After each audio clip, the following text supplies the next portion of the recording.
Yung Bacolod City ay tinatawag na City of Smiles kasi yung mga tao dito po ay kahit mahirap ang karamihan pero nakaka-smile pa rin. Pag pumupunta kayo sa Bacolod City, marami kayong mapuntahan ng mga magagandang lugar. At hindi makumpleto ang pagpunta nyo ng Bacolod City kung hindi kayo makakakain ng manok sa Manukan Country at saka Kansi, sa Kansi House. Masarap ang mga pagkain dito at sa mga pasalubong. Kami mismo ay mga masayahin kahit may mga problema kung minsan, pero nakangiti pa rin.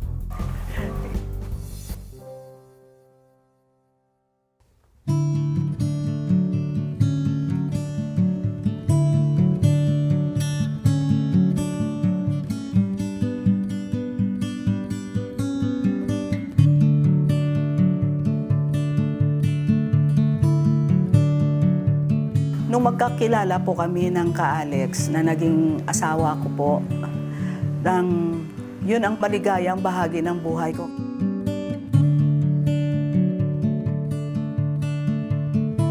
Nung mag-asawa na po kami, hiniling talaga namin na sana lalaki po ang magiging anak namin.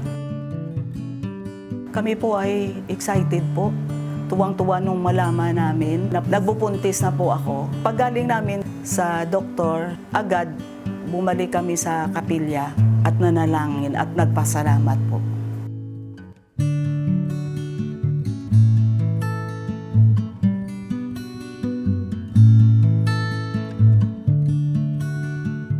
Ang pangarap po namin sa anak namin ay mabigyan siya ng magandang kinabukasan at magtagumpay balang araw.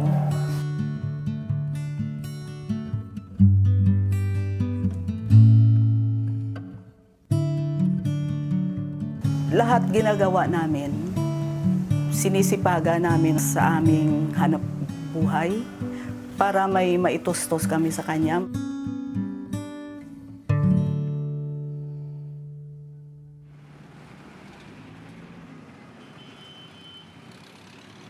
Noon, yung source of income po namin ay RTW.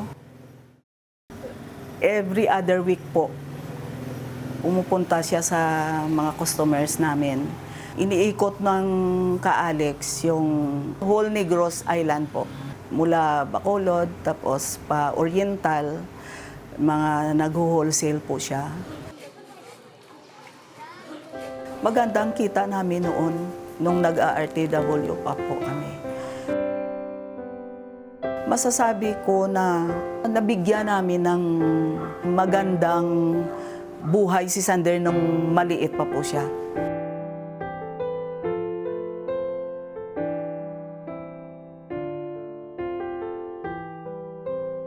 Pinapasok po siya namin sa private school.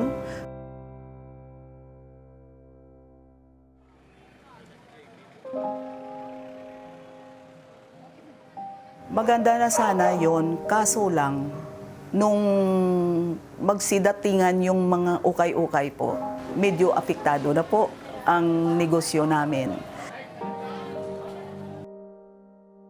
Mga RTW, medyo mataas ang presyo versus sa ukay-ukay na kahit 5 pesos or 10 pesos, makakabili na sila, imported pa po.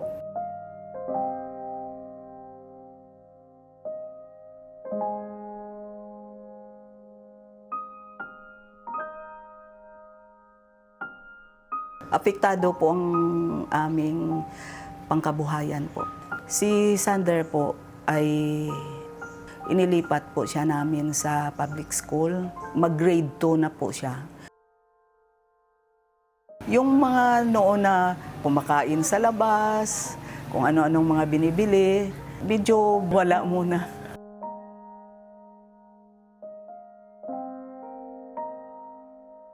Alam naman namin na part ng pagsubok naman sa buhay namin yun eh.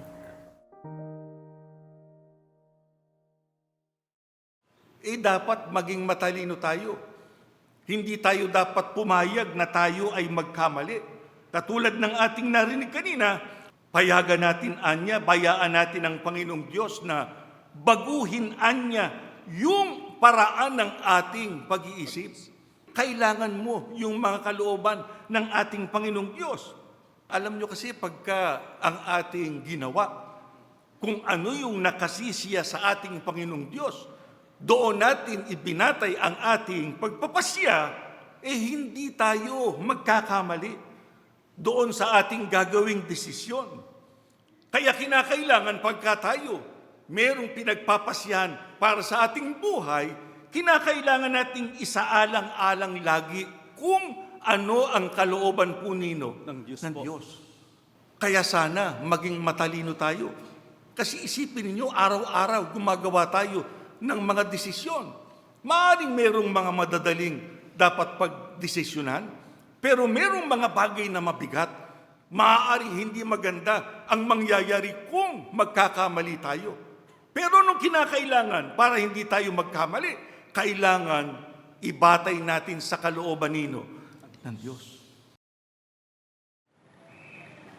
Nung dumating ang time na nalugi na po ang negosyo namin, hindi kami tumigil sa pagpapanata ng mag-asawa na ituro sa amin kung anong dapat naming gawin para ulit makabangon at may magamit kami sa aming pang-araw-araw.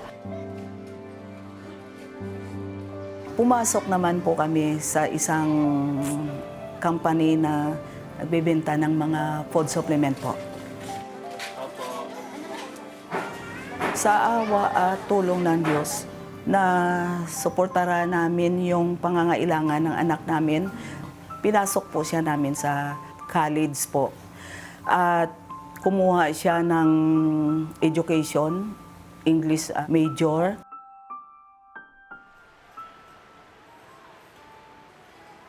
Nung nasa third year college na po siya, nagkaroon ng entrance exam dito sa distrito namin para sa mag-aaral sa pagka-ministro. Nabigla po ako nung malaman ko na kumuha siya ng entrance exam. After ng prep nila dito, pinadala na sila sa Maynila, sa Quezon City, para doon na mag-start ng first year nila sa pag-aaral sa pagka-ministro po.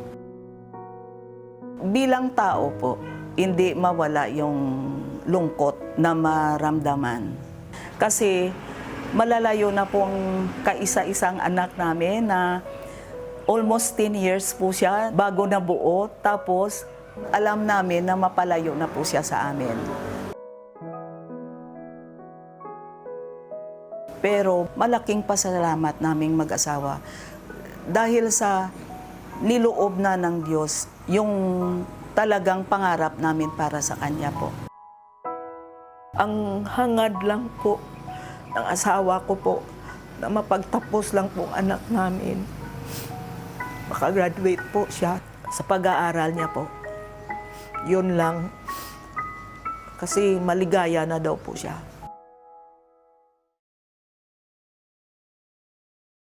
Ang sabi ng Biblia, kinakailangan lubos na magtiwala sa Panginoong Diyos at huwag tayong mananangan sa sarili nating karunungan.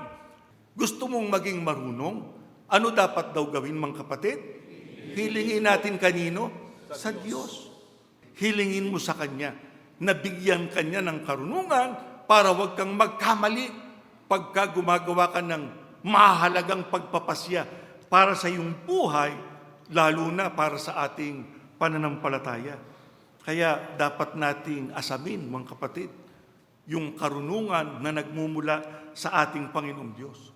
Kaya alam niyo, ang pagsamba napakahalaga para ka maging marunong. Kasi dito, tinuturuan tayo ng mga salita po nino ng Diyos. Kaya yung pagsamba natin napakahalaga. Kailangan natin ito para lalo tayong maging marunong sa mga kalooban ng ating Panginoong Diyos at maging tama ang mga pagpapasya natin sa ating buhay para hindi tayo mapahamak, kundi mapabuti tayo. At higit sa lahat, makarating tayo sa pangakong kaligtasan sa araw ng paghuhukom. Last October 2017 po, medyo pumapayat ang ka-Alex. Mayroon na po pala siyang ng karamdaman. Pumayat lang po ang asawa ko dahil sa hirap siya kumain. Hindi niya madiretso ang pagkain kasi sinasalubong ng acid.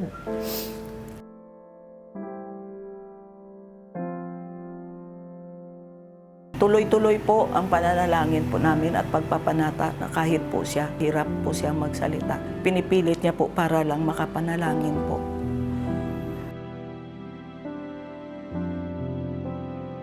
Hindi po pinapakita ng asawa ko sa anak namin na may sakit po siya.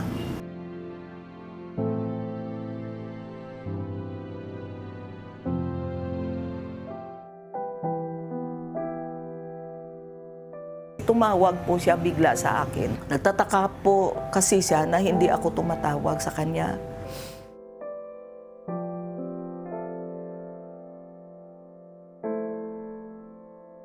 April 2018 po. Nung malaman niya na may sakit ang papa niya.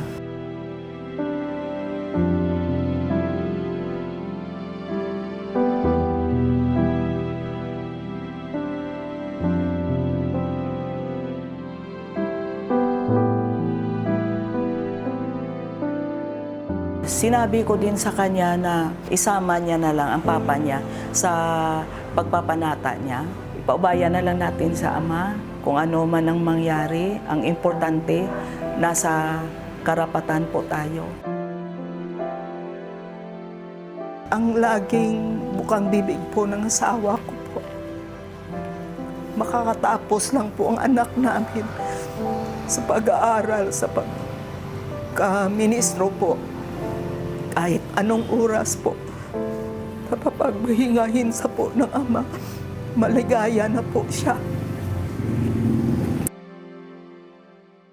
Gusto ba nating maipagtagumpay ang ating buhay, lalo na ang ating pagkaiglesia ni Kristo? Kung ganon, makita ng Diyos yung katapatan sa atin. Makita ng Diyos, ginagawa natin yung kanyang mga kalooban, nakikita niya yung uri ng pamumuhay na hinahanap sa atin. Kaya nga tayo, ang kilusan natin ay puspusang pagbabagong buhay. Kasi gusto natin, abutan tayo ng araw ng paghuhukom. Ang uri ng ating pamumuhay karapat-dapat sa ililigtas. Nakita nyo ang ating kilusan din, huwag nating patayin ng ningas ng Espiritu Santo na gumagawa sa atin. Ano dahilan? Sapagkat yan ang nakatitiyak pagdating ng araw ng paghuhukom. Makakaharap siya sa ating Panginoong Diyos doon sa bayang banal para tamuhin ang gantimpalang inilalaan sa Kanya. Ayaw namin kayong maiwan sa daan. Nais namin lahat kayo makarating sa bayang banal. Huwag tayong titigil sa ating pananalangin. Huwag niyong pababayaan yung inyong pulong panalangin. Dapat meron kayong individual na pagpapanatang ginagawa sa Panginoong Diyos. Dapat ang sambahayan mayroong pagpapanata sa ating Panginoong Diyos. Diyan natin mapatutunayan sa Diyos ang ating pagtitiwala. Kailangan mo ang tulong ng Diyos. Pero para mamata mo ang tulong ng Diyos, kinakailangang lumapit ka sa Kanya. Ihandog mo sa Kanya ang iyong mga panalangin para nang sa ganon mapatunayan mo sa Kanya ang iyong pagtitiwala.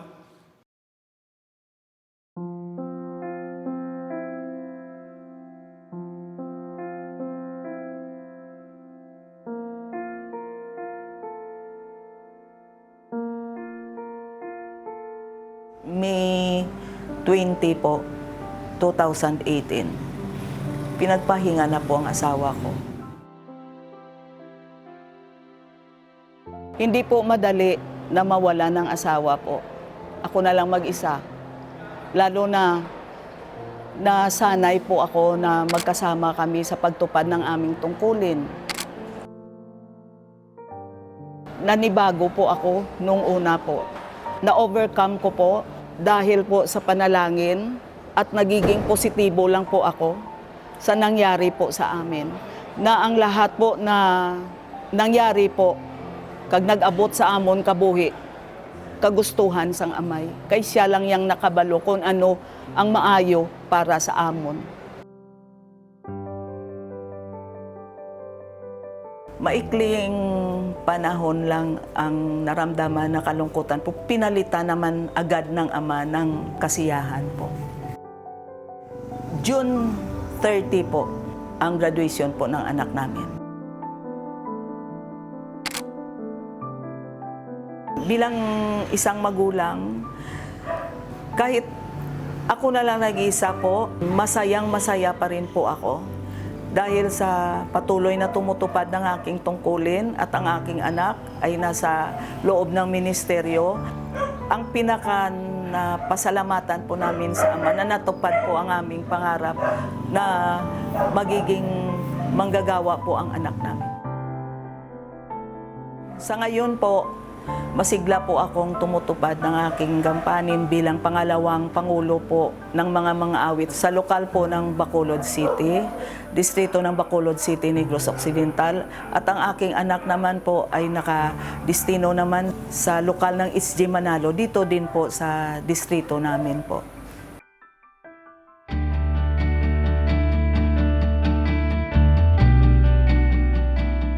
Ang natabo kagina, dako nga kalipay ang amon nabatyagan sa amon puso nga nakita namon ng aton taga pamahalang pangkalahatan. Lahat ng mga napakinggan ko po ay lalong nagbigay ng kalakasan po at pananampalataya. Sa aking nasaksihan po na sa isinagawang ordinasyon kaninang umaga po, mas lalo po akong naging excited po na ganun din po ang mangyayari balang araw sa aking anak po. Masarap pala na may anak na maging manggagawa at mapatungan ng kamay balang araw ng ating tagapamahalang pangkalahatan po. Kapatid na Eduardo B. Manalo po, maraming salamat po sa pagdalaw sa aming lokal at sa aming distrito. Nagbigay po ng sobrang kasiyahan at lalong lumakas po at tumibay ang aming pananampalataya po. Kahit ano pang dumating sa amin na mga pagsubok, hindi po kami susuko dahil po sa tulong at awa ng ating Diyos po.